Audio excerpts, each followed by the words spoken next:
ሰላም ቤተሰብ እስኪ ስለ አዶናይ ትንሽ ነገር ሰምተን እንምጣ።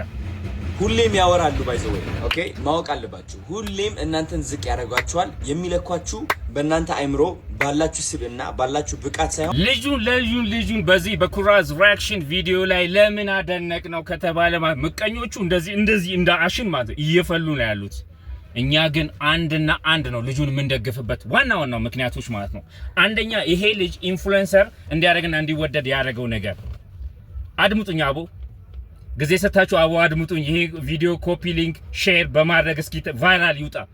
ያደነቅንበት ዋናው ምክንያት ማለት ይሄ ልጅ ስለ ዘር፣ ስለ ሃይማኖት፣ ስለ ጎጠኝነት ይሄ መንደራዊ አስተሳሰብ አንድ ቀን ሲናገር አይተነው አናውቅም። አንድ ቀን ማለት ነው አንድ ቀን አፉ ላይ አብዛኛዎቻችሁ ቲክቶከሮች ሰውና ሰው እያባላችሁ አልነበረም እንዴ? ዛሬ መጥቶ አርበደበዳችሁ። ይሄ ልጅ እንዲህ ነው እያሽከረከረ ያለው። ዩ ሲ ባንድ ቪዲዮ ምን ያህል ቪው እንደሚያገኝ ማለት he is great። በቃ የሚሰራቸው ስራዎች ሲዘንጥ የሚናገራቸው እያንዳንዱ ልከታተልለታል ማለት ካሉ ቲክቶከሮች he is ቶፕ ላይ ነው ያለው ልጁ። ምክንያቱ ለምንድን ነው? ስለ ዘር፣ ስለ ሃይማኖት፣ ስለ ጎጠኝነት ይሄ መከፋፈል የሚባል ስራ ሲሰራ አላየነው።